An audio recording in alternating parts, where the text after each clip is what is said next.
And welcome back to my channel. I am Upasana Tareja. So आज की इस वीडियो में हम टॉपिक स्टार्ट करने जा रहे हैं। Group of order 30 is not simple.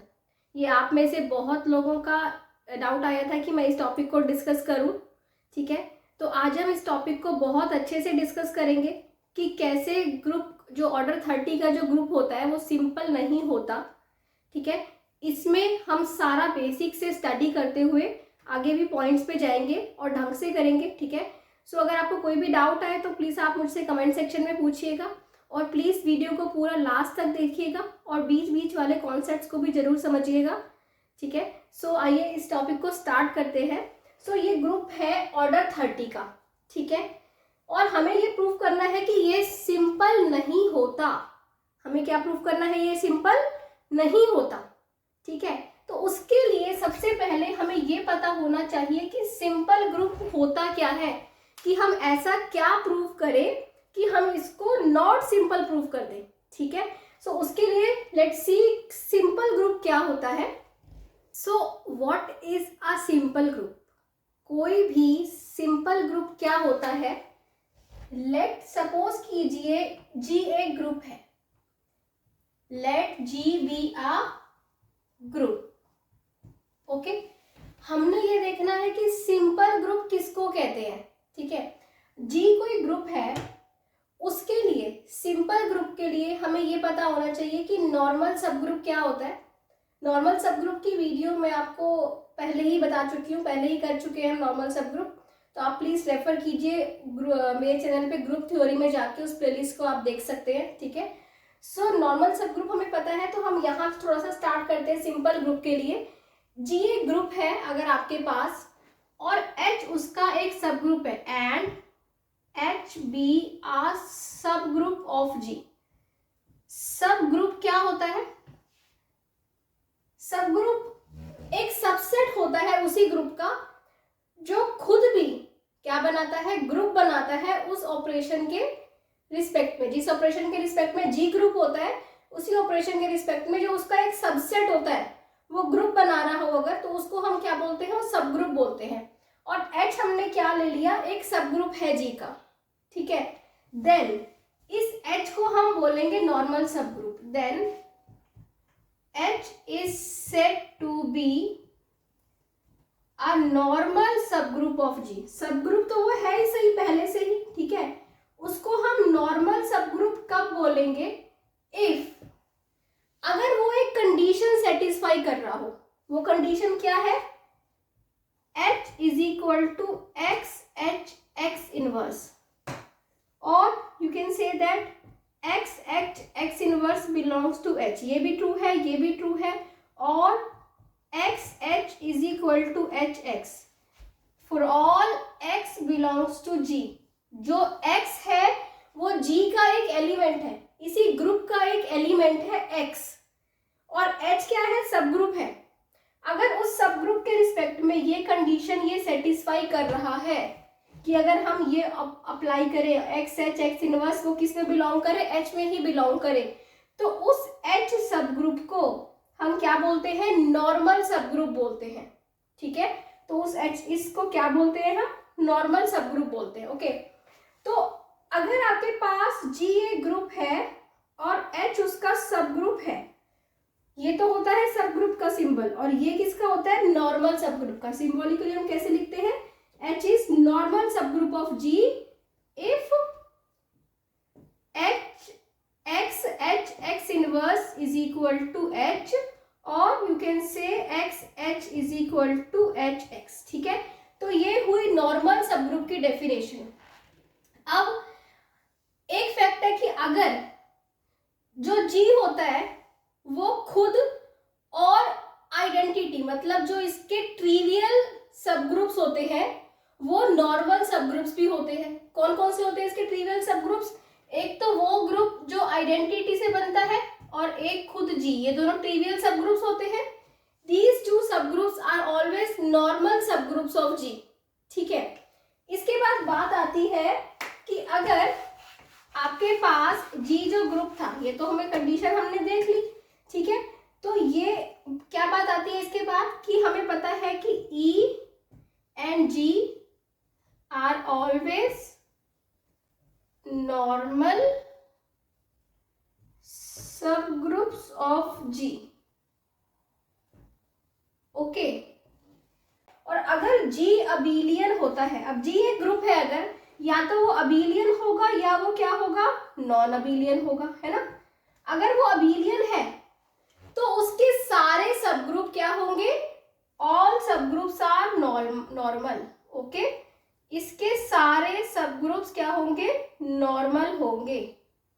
और अगर G नॉन अबेलियन है तो भी इसके पास कुछ ऐसे सब ग्रुप्स एग्जिस्ट कर सकते हैं जो क्या हो, जो कि नॉर्मल सब ग्रुप्स हो, जो अबेलियन हो और वो नॉर्मल हो। ठीक है, तो ये हुआ कि सिंपल ग्रुप क्या होता है। सिंपल ग्रुप हमें समझ आ गया क्या होता है।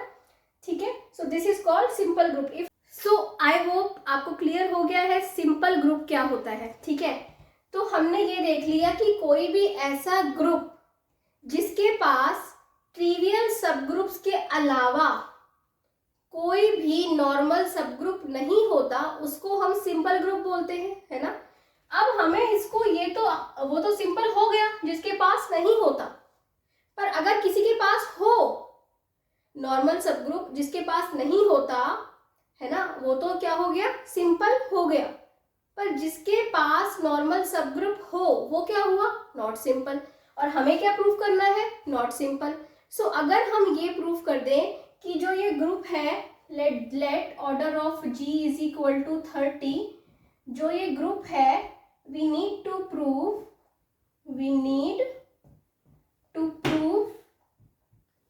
that this group is not simple.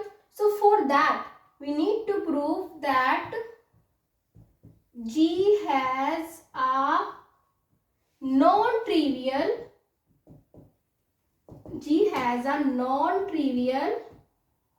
Normal subgroup.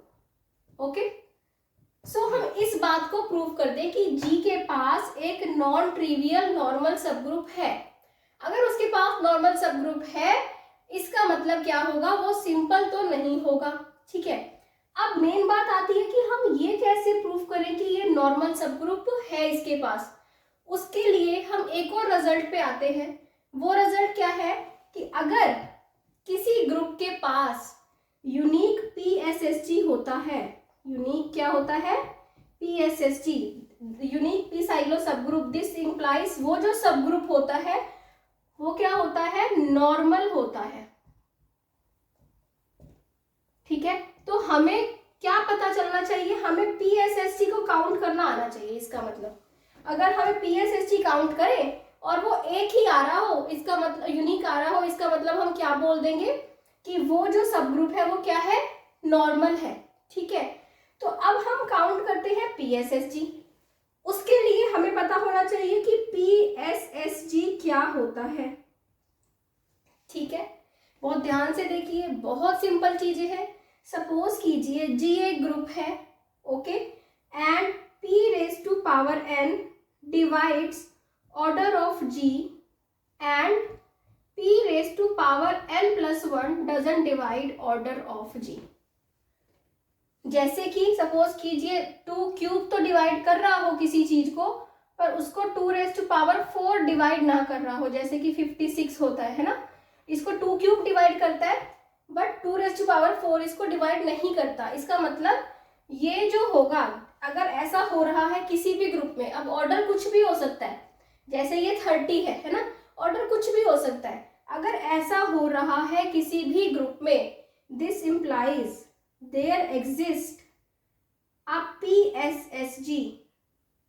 जैसे कि अगर इस P क्या है, ये प्राइम है, अगर इस P की जगह मैं 2 ले लूं तो मैं बोलूंगी देयर एग्जिस्ट 2SSG, है ना। अगर इस P की जगह मैं 3 ले लूं तो मैं बोलूंगी देयर एग्जिस्ट 3SSG। सो अगर क्या हो रहा है, अगर एक PSSG एग्जिस्ट कर रहा है, अगर ऐसा कर रहा है कोई 2⁴n डिवाइड कर रहा है बट 2⁴n+1 डिवाइड नहीं कर रहा, 3⁴n डिवाइड कर रहा है और 3⁴n+1 डिवाइड नहीं कर रहा, अभी हम एग्जाम्पल से भी देखेंगे। ठीक है, तो तब हम बोलते हैं कि देयर एग्जिस्ट PSSG ऑफ, उसका ऑर्डर क्या होता है, उसका ऑर्डर होता है P⁴n। जैसे कि सपोज कीजिए 3⁻² तो डिवाइड कर रहा हो पर 3⁻³ डिवाइड नहीं कर रहा हो, तो 3 का ऑर्डर होगा 3⁻², है ना। जैसे कि यहाँ मैंने देखा कि 2⁻³ डिवाइड कर रहा है, 2⁻4 नहीं डिवाइड कर रहा। So there exist a 2 SSG of order 8, 2³ मतलब 8, है ना। सो इसका मतलब ये होता है PSSG। अब बट हमें ये नहीं देखना कि PSSG, हमें क्या करना है, ये देखना है कि जो PSSG एग्जिस्ट कर रहा है वो यूनिक होना चाहिए। इसका मतलब हमें PSSG को काउंट करना आना चाहिए। PSSG की डेफिनेशन और उसको काउंट कैसे करते हैं ये सब कुछ हम अलग अलग वीडियोस में भी देख चुके हैं, है ना, कि PSSG होता क्या है, P साइलो सब ग्रुप क्या होता है, हम अच्छे से देख चुके हैं। P ग्रुप क्या होता है, और हम ये भी देख चुके हैं उसको काउंट कैसे करते हैं। ये हम साइलो थर्ड थ्योरम से करते हैं, और साइलो पैकेज में मैंने सारी थ्योरम डिस्कस की थी। सो अगर आपको कोई भी डाउट आए तो प्लीज़ डिटेल में जाके उस वीडियो को देख लीजिए, ठीक है। और अगर डाउट आता है तो कमेंट सेक्शन में मुझसे पूछिए, और अगर आपको अच्छा लग रहा हो तो प्लीज़ वीडियो को लाइक ज़रूर कीजिएगा, सब्सक्राइब कीजिएगा चैनल को, इससे मुझे मोटिवेशन मिलता है और वीडियोस बनाने के लिए, ठीक है। सो अब नेक्स्ट हम आते हैं कि PSSG को काउंट कैसे करना है, ओके। PSSG को काउंट करने के लिए यूज होती है साइलो थर्ड थ्योरम, ओके। तो क्या होती है साइलो थर्ड थ्योरम, देखिए साइलो थर्ड थ्योरम होती है कि जो नंबर ऑफ सपोज कीजिए आपका एक ग्रुप है जिसका ऑर्डर हमने लिख लिया P⁻n × m, ठीक है। आप जो भी, अगर आप 2 SSG निकाल रहे हो तो 2 वाला अलग लिख लो, बाकी जितना भी ग्रुप है फैक्टर कर लो, है ना, अलग लिख लो, उसको m की फॉर्म में लिख लो। 3 SSG निकाल रहे हो तो 3 अलग लिख लो और बाकी वाला अलग लिख लो, ठीक है। ये भी हम एग्जाम्पल से, जो 30 वाला एग्जाम्पल लेंगे उससे भी देखेंगे। तो अगर हम किसी ग्रुप का ऑर्डर ऐसा है, अगर हम क्या निकाल रहे हैं, PSSG को काउंट कर रहे हैं, तो जो नंबर ऑफ PSSG होता है उसको मैंने क्या बोल दिया, NP, है ना। जो नंबर ऑफ PSSG होता है वो m के डिवाइजर्स होते हैं, should divide m such that NP is congruent to 1 mod P, ठीक है। NP is congruent to 1 mod P। तो आपने ये A is congruent to B mod M, इसका मतलब क्या होता है, M divides A minus B, है ना। तो हम ऐसे ही यहाँ पे चेक करेंगे, ठीक है। सो अब हमें ये पता चल गया कि अब हम इसको एग्जाम्पल से भी देखेंगे कि कैसे हम काउंट करते हैं। हमने PSSG देख लिए, ये देख लिया कि कैसे काउंट करते हैं, ठीक है। अब हम अपना एग्जाम्पल स्टार्ट करते हैं। सो बेसिकली हमें सिंपल प्रूव करने के लिए यूनिक PSSG दिखाना है ना। यूनिक PSSG मतलब हमें ऐसे करके PSSG काउंट करने हैं। पहले PSSG देखने हैं कि एग्जिस्ट करते हैं या नहीं करते, एग्जिस्ट करते हैं तो किस ऑर्डर के करते हैं, और अगर यूनिक है तो नॉर्मल होगा, यूनिक नहीं है तो देखते हैं क्या होगा, ठीक है। वो हम केसेस देखेंगे। So let's come to that now.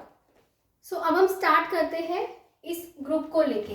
Late order of G is equal to 30। और अब आप खुद देखेंगे कि किसी भी ग्रुप को सिंपल प्रूफ करना कितना सिंपल है, ओके। सो देखिए ऑर्डर ऑफ G क्या है, 30 है। 30 को आप क्या लिख सकते हो, 2 × 3 × 5, ठीक है। PQR है ना, हमने इसको प्राइम फैक्टराइजेशन कर लिया, या आपके इसके फैक्टर्स कर लीजिए, ठीक है। तो अब देखिए स्टेप 1, सबसे पहले क्या आता है, स्टेप 1। स्टेप 1 क्या है, स्टेप 1 ये है कि सबसे पहले हम PSSG निकालते हैं। सो 2 divides 30 but 2 square doesn't divide 30, है ना।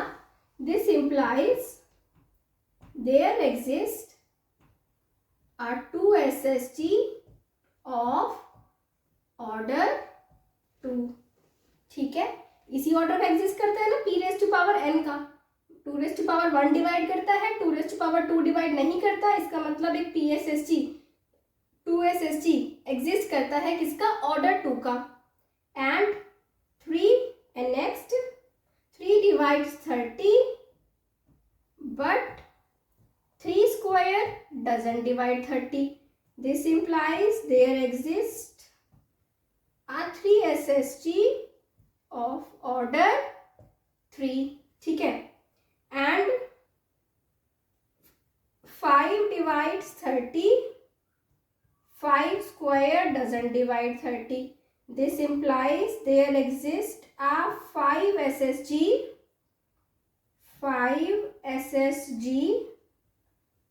of order, किस ऑर्डर का एग्जिस्ट करता है, 5 का. सो ये हमारा हो गया स्टेप 1 कि इसमें 3 ही प्राइम थे, है ना, और तीनों प्राइम्स का हमने चेक कर लिया कि अब और हमें 3 रिजल्ट मिल गए, जो कि स्टेप 1 वाले रिजल्ट्स मैं यहाँ पर लिख लेती हूँ.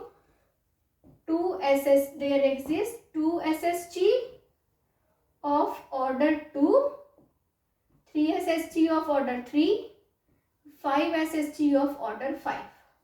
ये हमें पता चल गया. अब हम आते हैं स्टेप 2 पे, जिसमें हमें क्या करना होता है, काउंट करना होता है.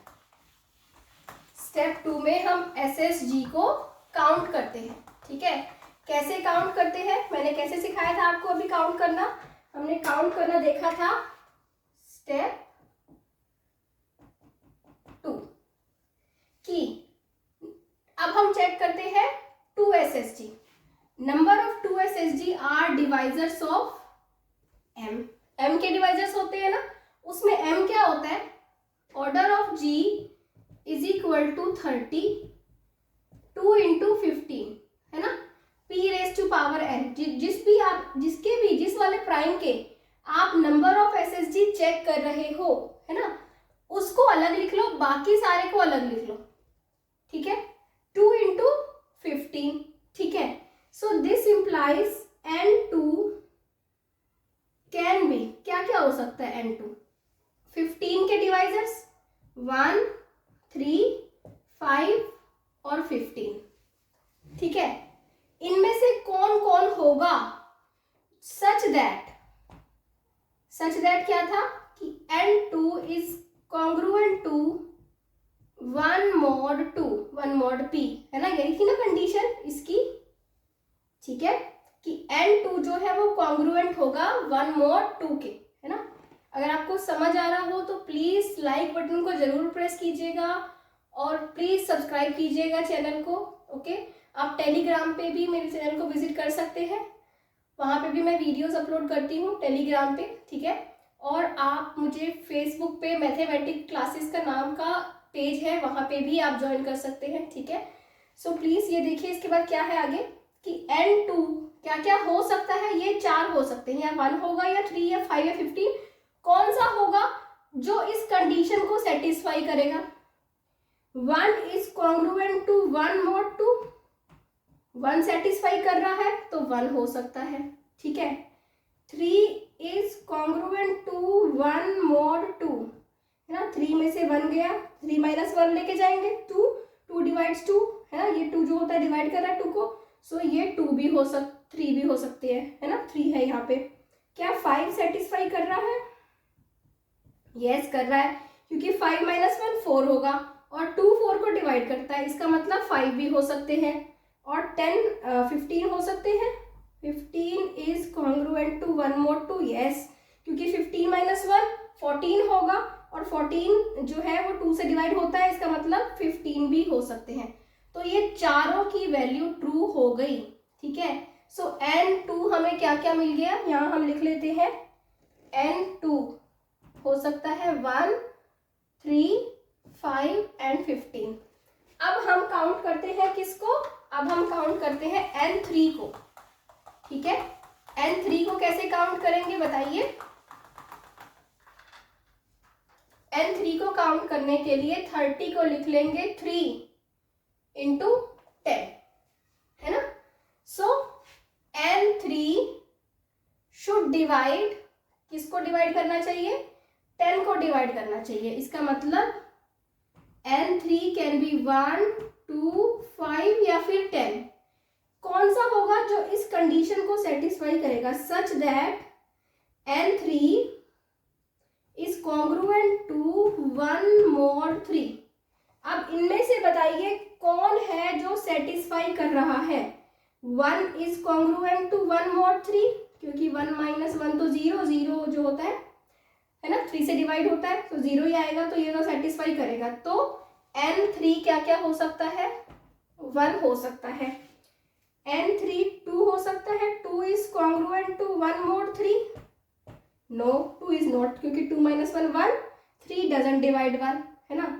सो क्या 5 हो सकता है, 5 is congruent to 1 mod 3, 5 minus 1 क्या होगा, 4 होगा। क्या 4 जो 3 है वो क्या 4 को डिवाइड करता है, नहीं करता, तो 5 भी नहीं हो सकता। 10 हो सकता है, यस 10 हो सकता है, क्यों, क्योंकि 10 माइनस 1 9 होगा और 3 को डिवाइड करेगा, तो ये हो सकता है 1 या 10, ठीक है।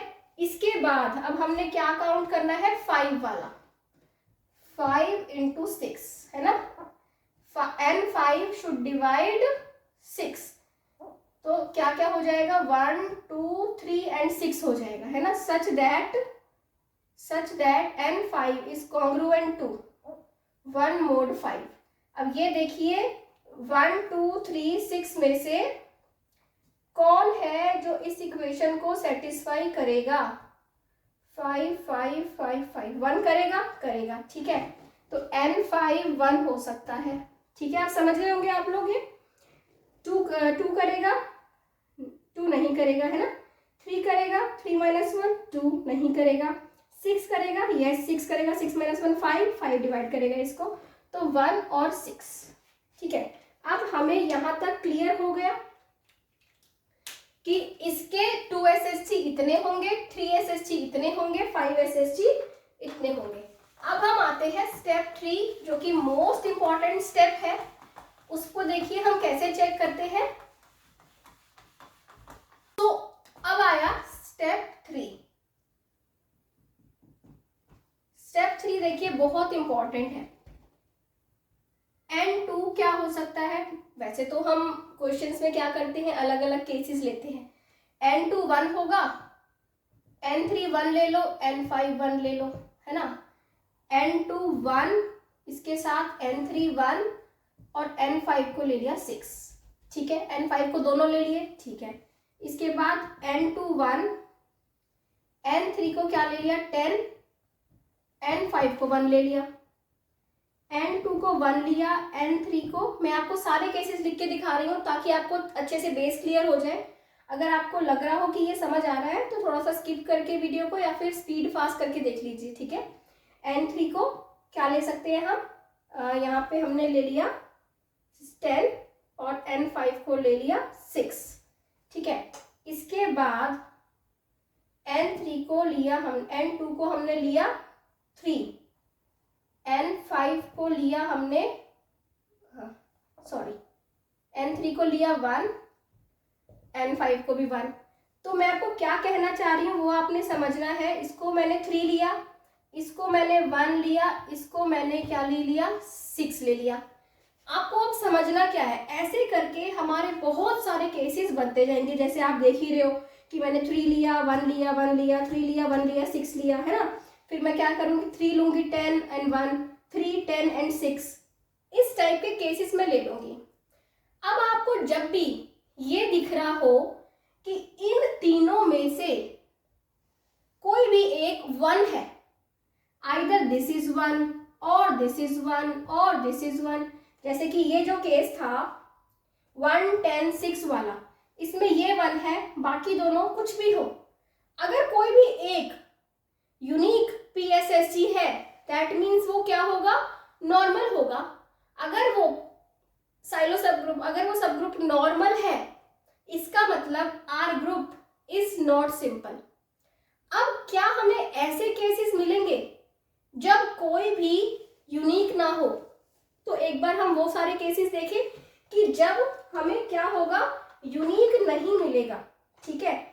ऐसे वाले केसेस कौन से होंगे, हम वो वाले केसेस लिख रहे हैं जब यूनिक नहीं होगा, कोई भी 1 ना हो, ना n2 1 हो, तो इसका मतलब n2 को मैं 3 ले लूं, n3 को 10 ले लूं, है ना। कोई भी 1 नहीं होना चाहिए, क्योंकि अगर कोई भी एक 1 ले लेंगे तो उन सारे केसेस में हमें क्या मिलेगा, वो यूनिक सब ग्रुप होगा।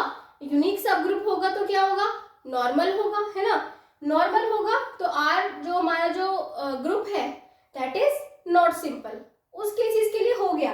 अब मैं ले रही हूं इसको N5 को ले लिया 6, ठीक है, एक ये केस है। एक मैं क्या करती हूँ, N2 को ले लिया 5, N3 को 1 तो ले नहीं सकते, अब 1 वाले हटा दो, क्योंकि 1 लेंगे तो हमें पता है कि उस केसेस में तो हमें सिंपल ही मिलेगा। तो N2 कुछ भी हो, N3 को हम 10 ही ले सकते हैं, N5 को 6, उन केसेस को ही हम देख रहे हैं।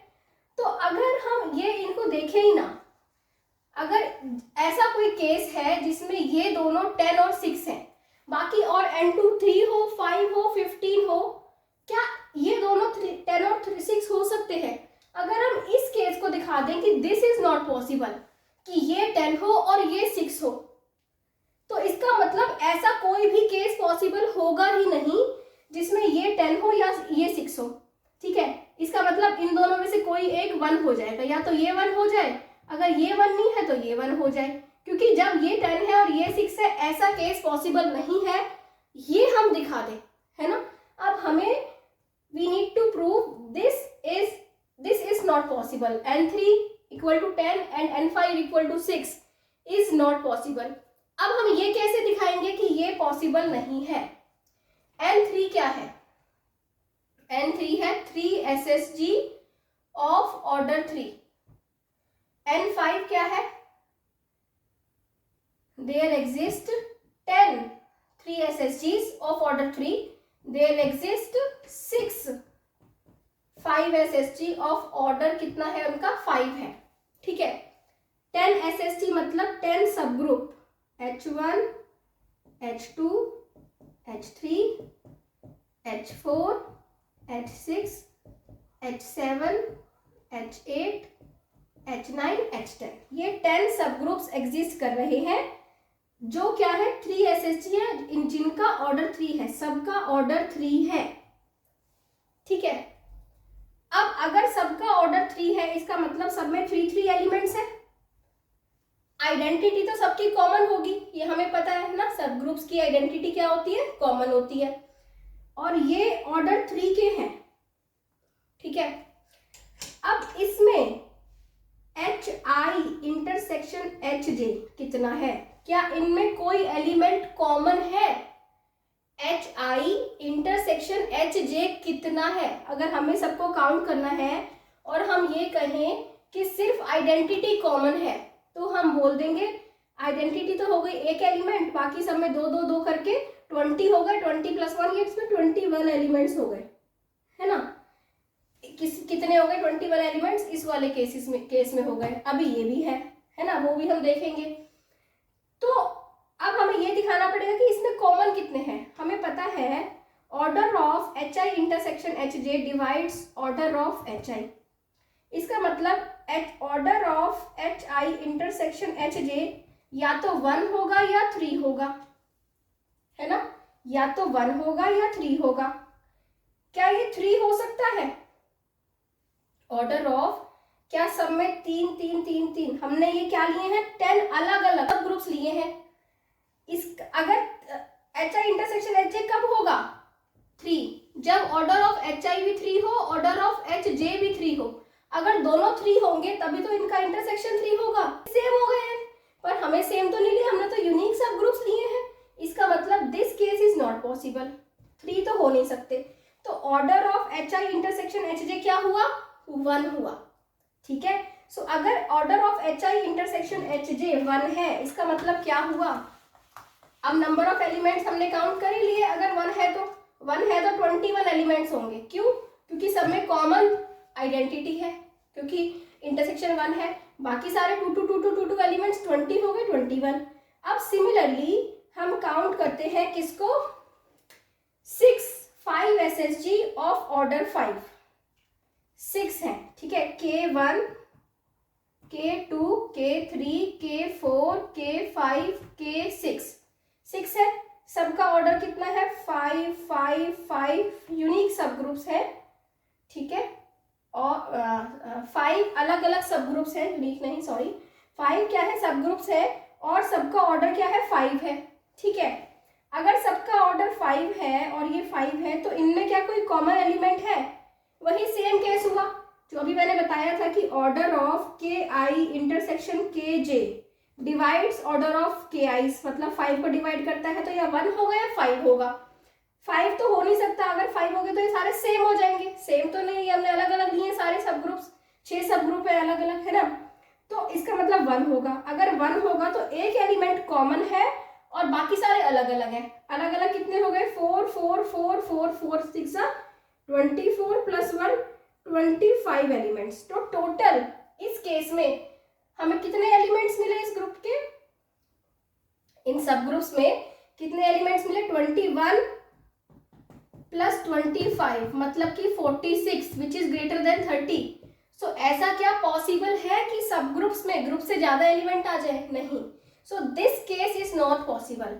तो N3 10 और N5 6 ऐसा नहीं होगा। इन दोनों में से कोई एक तो 1 होगा ही होगा, है ना। और अगर इन दोनों में से कोई एक 1 है, इसका मतलब क्या हुआ? हमें हर केस में, क्योंकि सारे केसेस में कोई ना कोई 1 था, बट एक ही सिर्फ ऐसा केस ये आ रहा था जब हमें N3 10 मिल रहा हो, N5 6 मिल रहा हो। सिर्फ इस केस में ऐसा हो रहा था जब हमें यूनिक नहीं मिल रहा हो। और अगर यूनिक नहीं मिल रहा तो हमने सब ग्रुप्स का एलिमेंट्स काउंट करे सब ग्रुप्स के, और वो एलिमेंट्स ग्रुप के एलिमेंट से ज्यादा हो गए, जो कि पॉसिबल नहीं है। इसका मतलब ये केस ही पॉसिबल नहीं है कि N3 10 हो या और N5 6, तो ये दोनों ऐसा पॉसिबल नहीं है। इन दोनों में से कोई भी एक क्या होगा? 1 होगा। सो आई होप आपको क्लियर हो रहा है। अगर आपको अच्छा लग रहा हो तो प्लीज़ चैनल को सब्सक्राइब जरूर कीजिएगा, वीडियो को लाइक कीजिए, और अगर आप मेरी वीडियो को अपने फ्रेंड्स के साथ कहीं पे भी शेयर कर सकते हैं तो प्लीज़ शेयर कीजिए। I need your support. Thank you for watching. I need your motivation, okay? And keep watching.